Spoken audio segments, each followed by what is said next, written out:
Hello viewers, welcome to my channel. I'm Hasham Ali Khan. Last video I have explained you in detail regarding the working capital management. What is the meaning of working capital? What is working capital cycle? What are the factors that will be considered while calculating working capital? And the determinants, what are the methods of determining the working capital? All these things I have already explained in the last video. So if you have not watched that video, I suggest you to go to the playlist of my channel. Select the subject financial decision making. Select the topic raising capital. Watch those videos. Be acquainted with the methods of working capital management. Now in this video, I'm going to explain you about the cash management. Cash is one of the very important part of the current asset. Most important component of the current asset is cash. It is the responsibility of the business to manage, control the cash. Cash should neither be in shortage nor the cash should be in excessive. Adequate cash should be maintained so that there will be no liquidity problem and the profitability of the business should also be good. So before starting the complete explanation about cash management, take the screenshot of the points I have written on the board, then I'll explain all the points in detail.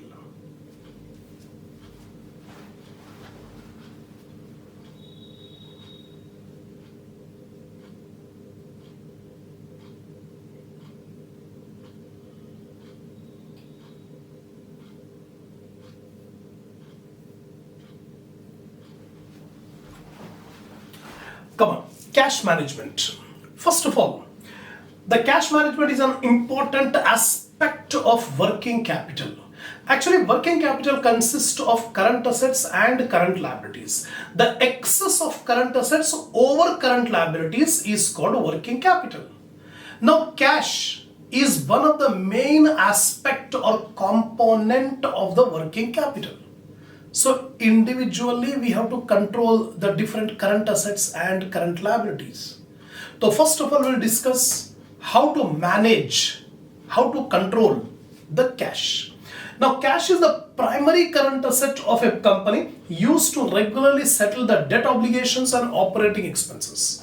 Why a business will hold the cash?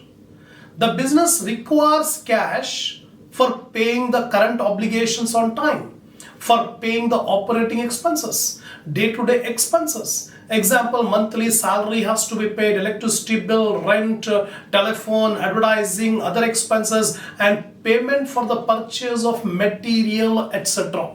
All these are called the operating expenses. Sufficient cash must be there to make the payment.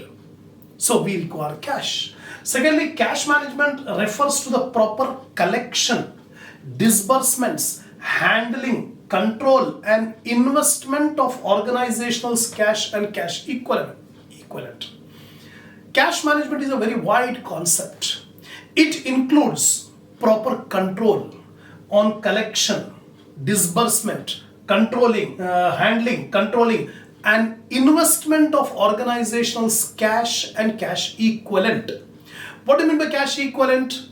The marketable securities. Those securities which can easily be converted into cash within no time, that is called cash equivalent. So how to manage, control, collect, disburse regarding cash and cash equivalent, that is cash management. Now financial manager has the responsibility of overall cash management strategy. In a business organization, the finance manager has the responsibility of controlling the cash, for managing the cash. It is a responsibility to ensure that there is adequate cash to meet the current obligations while making sure that there are no idle funds. That means the responsibility of the cash, the finance manager is there should be adequate cash so that the business can be able to meet all current obligations on time. At the same time, there should not be any excessive surplus or idle cash. Remember, idle money will not generate any income, but idle money will incur cost. For example, your business can easily, smoothly run with 2 lakh rupees cash. But you are always keeping 5 lakh rupees cash in hand. If you keep 5 lakh rupees cash in hand, there is idle cash of 3 lakh. This idle cash of 3 lakh will not give you any benefit, any profit, but it will incur cost. That means your profitability will come down if you keep idle cash. So we should not, the finance manager should not keep idle cash. It should keep only that much cash which is adequate, which is required. So there should not be any idle cash. Then cash management includes investing surplus cash in marketable security. If a business at any time finds some surplus cash, excess cash, immediately that cash should be converted into marketable securities, so that on those marketable securities a proper return can be received. The profitability will increase. So cash management also includes purchasing the marketable security for excessive cash in the business. Now, marketable securities are short-term money market instruments that can easily be converted into cash. Very frequently now we come across a concept called cash equivalent. The cash equivalent means near money. That means the marketable securities which can easily be converted into cash without any loss of time, without risk. These are called marketable security. So we have discussed about the importance of cash management. Now I'll explain you about motives for holding cash. Why the people, why the business will hold the cash. 3 motives are there. The first motive is transaction motive. The cash should be held by the business for meeting the transactions. So many transactions every day will be conducted by the business requiring cash payment.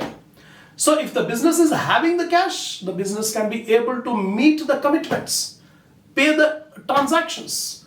So for meeting the transactions, for settling the transactions in cash, cash should be held by the business. Next one is speculative motive. Speculative motive means a business should keep sufficient cash to take the benefit from the opportunities available. All of a sudden, opportunities may arise. The business should be in a position to get the benefit from the opportunities by using the cash. If the business does not have sufficient cash, the business cannot be able to avail the benefit of those opportunities. This is called speculative motive. Precautionary motive.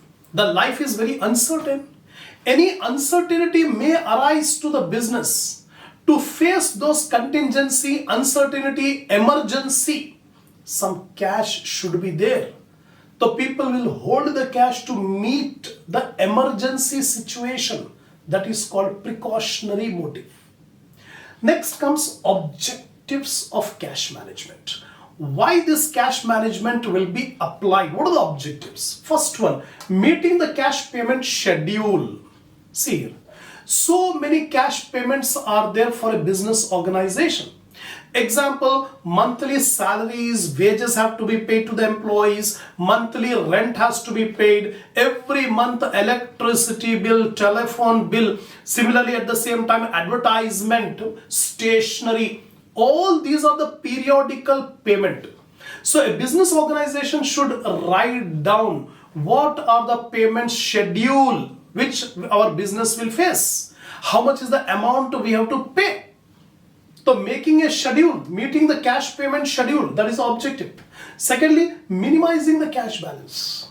Seeing that there should not be any excessive cash. We have to keep minimum cash, adequate cash. If there is any excessive cash, immediately that should be converted into marketable securities so that the business can earn some return on those marketable securities. That is the objective of cash management. Now, challenges in cash management. Actually, it's not an easy task to manage the cash. There are many challenges. What are the challenges? Poor understanding of cash flow cycle. Cash flow means cash inflow and cash outflow. Some transactions will generate cash through which there is cash inflow. Some transaction there is outflow of cash. Example, sale of goods, rent received, interest received, dividend received. These are the cash inflows. And cash outflows are salary paid, rent paid, electricity bill paid. A business organization must have a proper understanding of cash inflows and cash outflows. If the business is not sure about the cash inflows and cash outflows, then it cannot be able to implement the cash management. So cash management requires that the clear understanding should be there about cash inflows and cash outflows. Secondly, profit versus cash. We should not think that whatever profit we get in profit and loss account or income statement, that is the cash. No, cash and profit are entirely different. While calculating profit, we take into account number of non-cash expenses which does not incur any expense. Example, depreciation. So normally profit will be more than cash. Cash is less, profit will be more. Example, when goods are sold on credit, it is called credit sales. When sales increases, our profit will also increase. But when we sell the goods on credit, we are not getting the cash. In other words, we can say profit is more because our credit sales are more. But cash is less because we have not yet collected cash from the credit customers. So proper understanding should be there between profit and cash. Then lack of cash management skills. Actually, the finance manager must have proper techniques, proper knowledge, skills of how to manage the cash. It is very important aspect of working capital management. If the finance manager is lacking the skills of cash management, then definitely there cannot be any control on the cash. In that case, liquidity problem may arise and profitability will also come down. Next is bad capital investment. There is relationship between capital investment and cash. Because when we invest the money in capital project, purchasing the fixed asset, we should keep in mind that it is not enough simply to purchase the fixed asset. After purchasing the fixed asset, we require cash for proper repairs, for maintenance, etc. So these are the challenges which are faced in cash management. The next topic is cash management strategies. What are the strategies to be adopted? First one, strategy stretching accounts payable. Accounts payable are the amount payable to suppliers or creditors. Lengthen the period. In order to manage the cash, we have to lengthen the payment to be made to creditors. Example, we will find out which creditor will supply the goods for more credit period. Suppose we have a supplier A and supplier B. Supplier A supplies goods and wants the payment in 2 months. Whereas supplier B says, you can purchase the goods and we will offer you 4 months credit period. So it is better to take the advantage of this B supplier because they are offering to make the payment after 4 months. Whereas A supplier is asking to make the payment in 2 months. So in this way we can stretch the amount payable to suppliers. That is stretching the account payable. Efficient inventory management. Inventory is the stock. Inventory should be managed. Inventory should be kept only to that extent which is required. Unnecessary keeping more inventory, that means our money will be blocked. There's a cash problem if unnecessary accumulating more and more inventory. So proper inventory management should be applied, then only we can be able to control the cash. Next one is speeding collection of account receivable. Delaying in making the payment to suppliers and collecting the money fast from the trade receivable from the customers. Accelerate in collecting the money from customers, from debtors, and make some delay in making the payment to the creditors. In this way, we can be able to apply the strategies of cash management. The next one is cash budget. What is cash budget? Cash budget is one of the technique applied to manage the cash. A cash budget is a plan which shows the expected cash receipts and expected cash payments for a specific period of time. Example, we make a cash budget. Budget means a plan of activities which is to be applied in a future period of time. A plan of activities which is to be applied for a future period of time, that is called budget. So cash budget is also a plan regarding how much cash inflows we will get and how much cash outflows we have to expected outflows.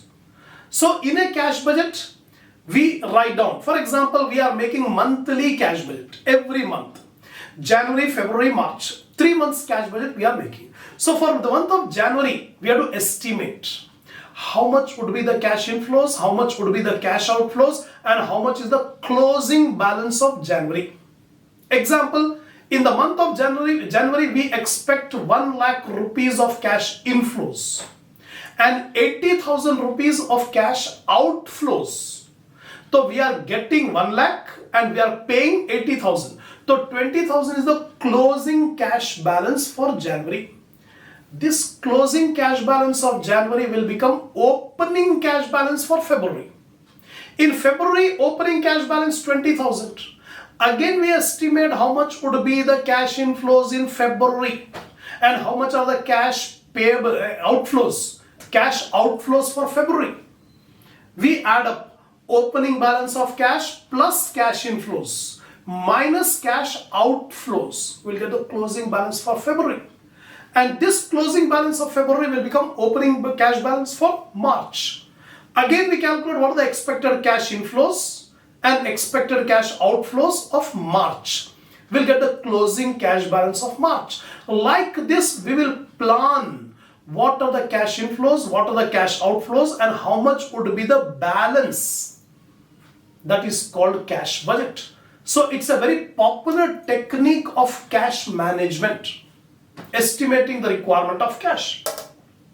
Next comes cash management models.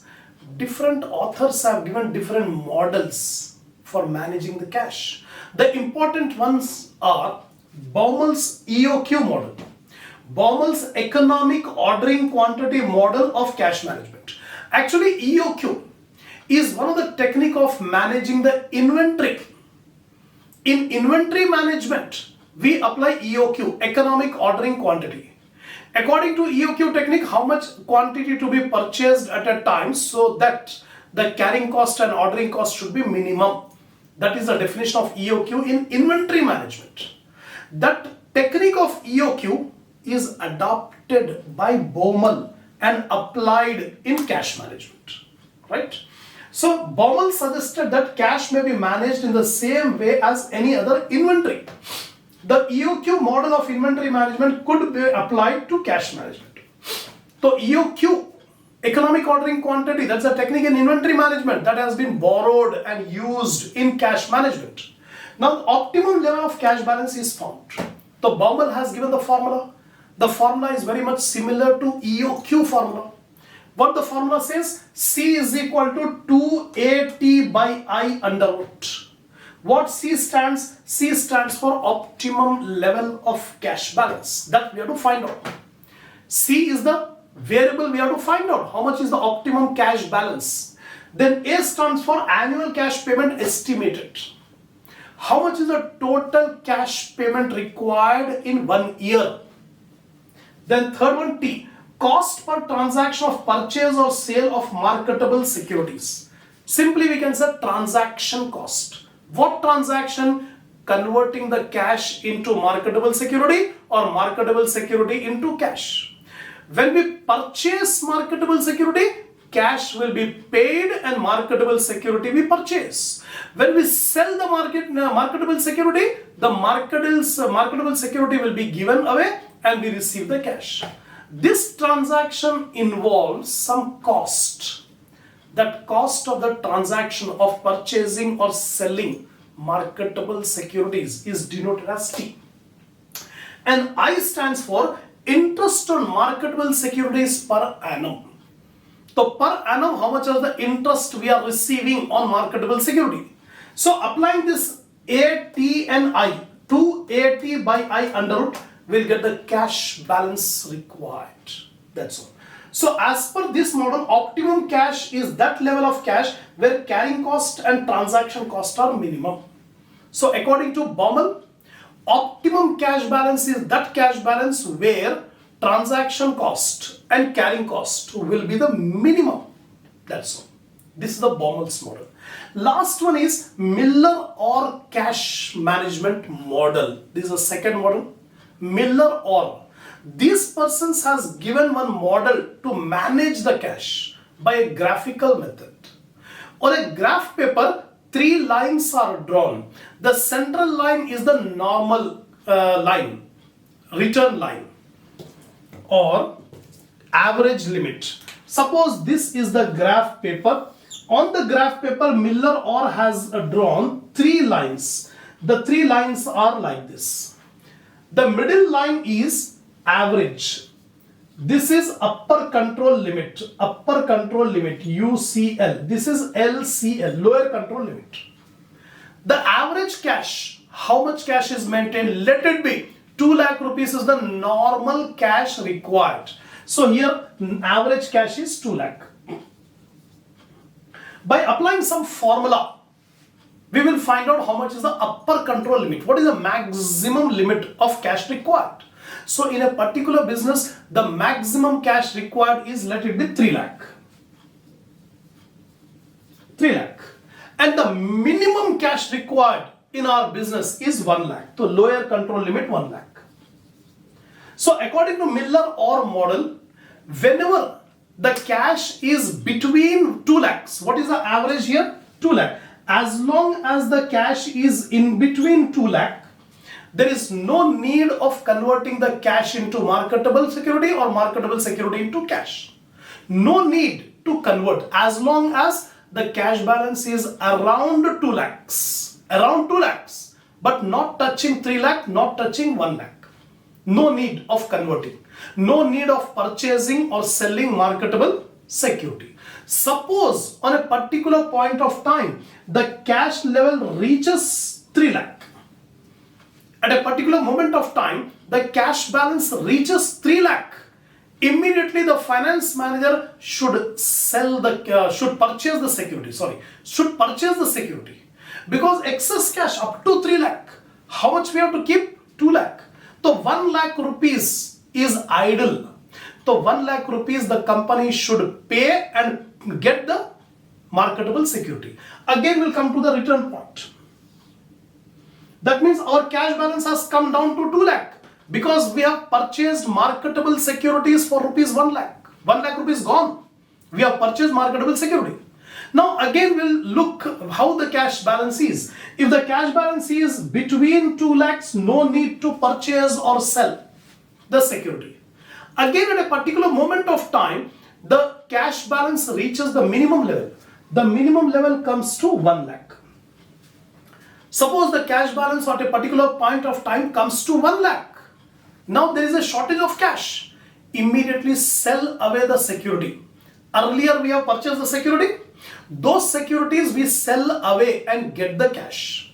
Earlier we have purchased 1 lakh rupees worth of security. Now sell 1 lakh worth of security. We got 1 lakh. Now we'll come back to 2 lakh. Our cash balance will come back to 2 lakh. Like this, we can be able to manage the cash. If the cash balance reaches upper limit, purchase the security. If the cash balance reaches the lower limit, sell the security. As long as the cash balance is around average, no need to purchase or sell the security. In this way, we can be able to manage the cash according to Miller and Orr model. So this is the end of the lecture on cash management. So I have explained you what is the meaning, importance of cash management, what are the motives of cash management, what are the objectives of cash management, what are the strategies of cash management, what are the challenges of cash management, cash budget, And also I've explained you models, cash management models. Inshallah, we'll take up the next topic in the next video.